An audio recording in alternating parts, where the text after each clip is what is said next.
Method acting, from Marlon Brando to Jared Leto, Part 1. Method acting is being talked about a lot in the news currently. Maybe not the news, in the entertainment rags that I enjoy devouring. There have been stories like in Morbius, Jared Leto has been demanding that he be wheeled around in a wheelchair or that he has to use crutches to kind of hobble around because that's part of his character. Can you imagine being the PA that has to roll this man around who is perfectly capable of walking around? And it also adds more time, right? He's moving pretty slow on those crutches, I'd imagine. So everyone's got to kind of pad the schedule to give Leto enough time to get where he needs to be. And these men tend to get away with a lot of weird and creepy behavior in the name of method acting. Before we talk about method acting in contemporary times and kind of hear these wild stories of what people have done while method acting, I want to go back. So let's go back in time. So when I Google method acting, the first thing that pops up, the ever-reliable Wikipedia. Method acting, known informally as the method, is a range of training and rehearsal techniques as formulated by a number of different theater practitioners that seeks to encourage sincere and expressive performances through identifying with, understanding, and experiencing a character's inner motivations and emotions. Sounds perfectly nice. You want to identify with the character. I'm all about it. Let's get more specific about the characteristics of practicing method acting. Lee Strasberg is often cited as the creator of the method acting. This is a quote from Strasberg's website. The method trains actors to use their physical, mental, and emotional self in the creation of a character and stresses the way in which personal experience can fire the actor's imagination. It eschews cliches and pursues individual authenticity and a reality deeply grounded in the given circumstances of the script. Keywords using personal experience.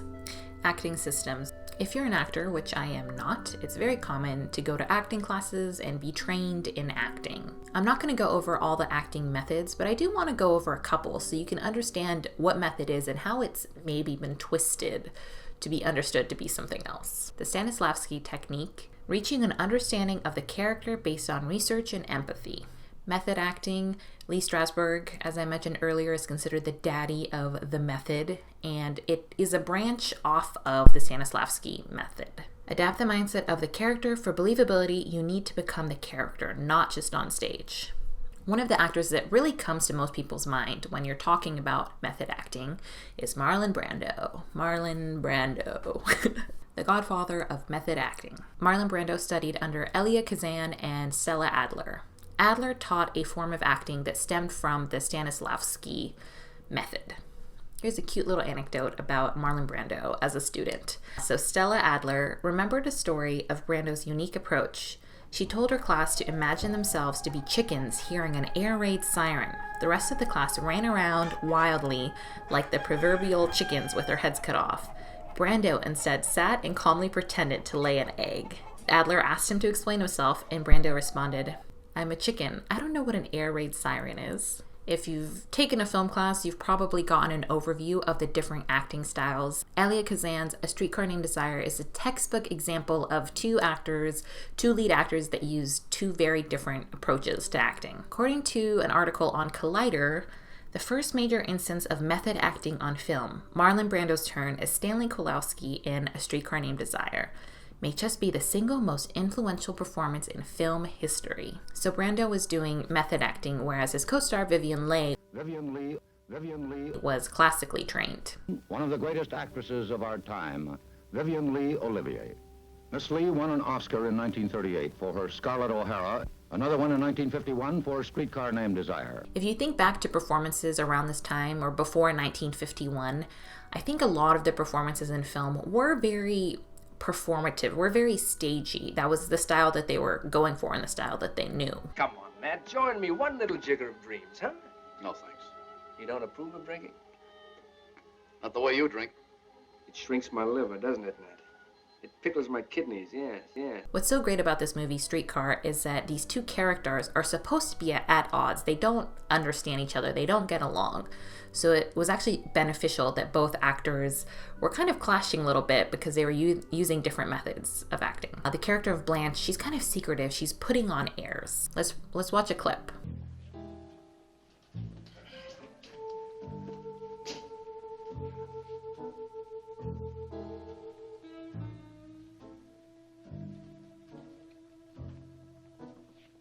must be Stanley.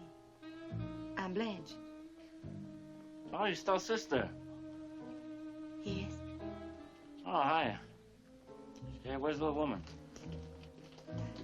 In the bathroom. Oh. When Blanche sees Stanley, the body movement is so good. It's almost unnatural, not like real life, which I like. And Brando is often known for kind of muttering or speaking under his breath, and that's very true to life, right? When you're talking to someone or when you're walking around, you're not always clearly enunciating, and this was once again revolutionary, especially for that time in the 50s. Kind of reminds me of Tom Hardy a little bit. Also, bless Brando for popularizing the undershirt as an outer shirt. His performance seemed effortless. His immersion into his character was absolute, giving the impression he was speaking and hearing lines for the first time.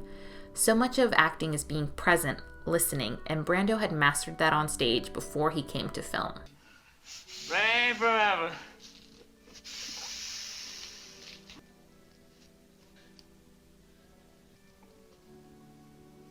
Hey, what do you say, Blanche? You want to bury the hatchet and make a loving cup? No, thank you.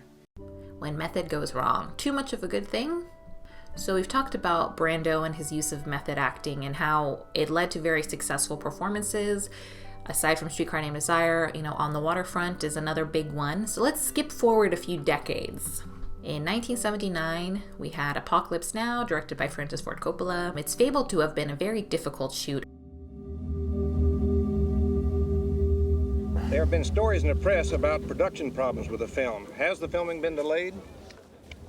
Well, we're behind, but we have not stopped shooting at all. I mean, it's just that the film is enormous. It's, I would say it's twice the scope in terms of the production of any film I've done, including The Two Godfathers. According to this article in The Hollywood Reporter, Brando showed up like several weeks after he was supposed to be at the location.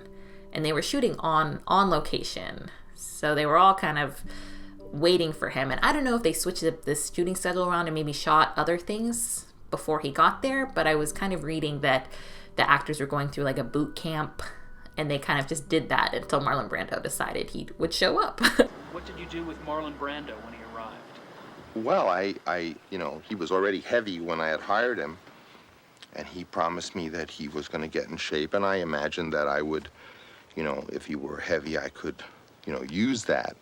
But he was so fat, he was very, very shy about it. And immediately when I saw him, I said, well, I'll write this as a man who really, had indulged every aspect of himself. So he was fat, and he had 2 or 3, tribal girls with him, and was eating mangoes and kind of go the other way. And he was very, very adamant about he didn't want to portray himself that way.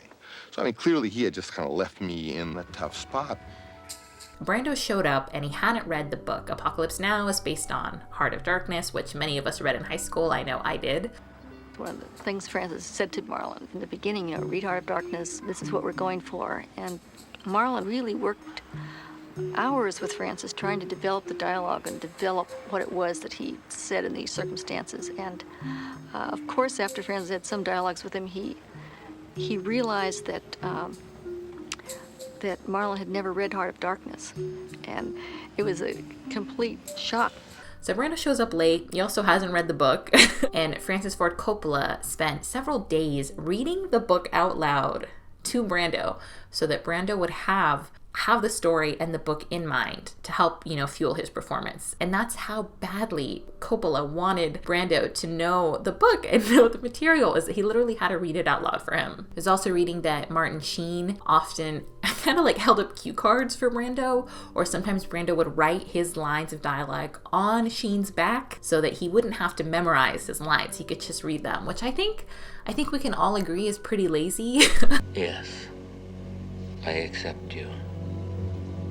I even love you because you're a part of me. You're an extension of me. You can move if you What? want. You can walk now.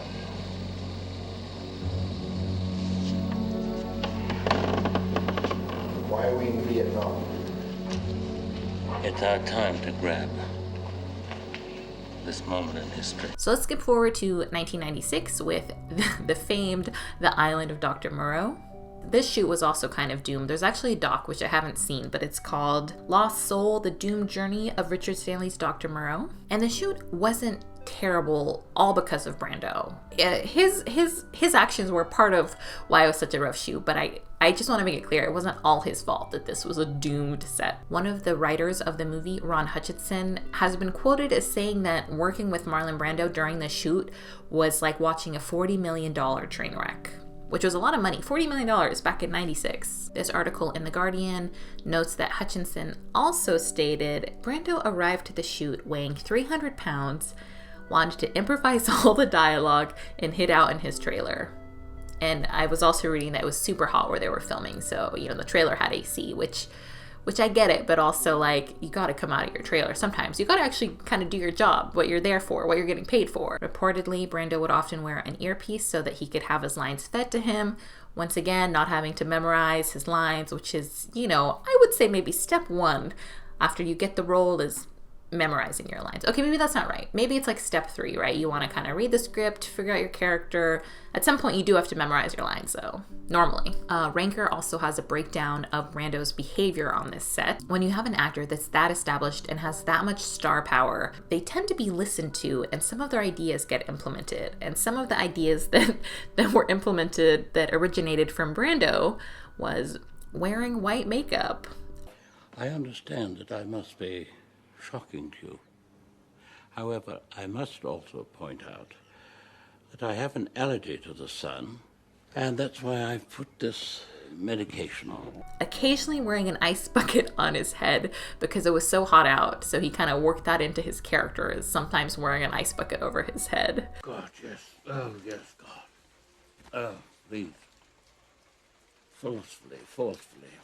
He also suggested that his character always appear with a little person dressed exactly like him. I'm so curious about how these conversations went. Did the director, Richard Stanley, like push back against some of these? I think he must have. I think he probably tried his hardest to say, no, let's not do the white makeup, you know? We paid for Marlon Brando's face. Let's show Marlon Brando's face. The ice bucket, that's ridiculous. I'm sure he tried his best. I suppose my thesis statement is that method acting has been used to excuse outrageous behavior. Method acting is not to blame for actors showing up late to set, but to do their jobs successfully, a lot of these method actors feel like they have to go to extreme lengths. They have to suffer for their art. And we'll get more into that in part 2 of method acting.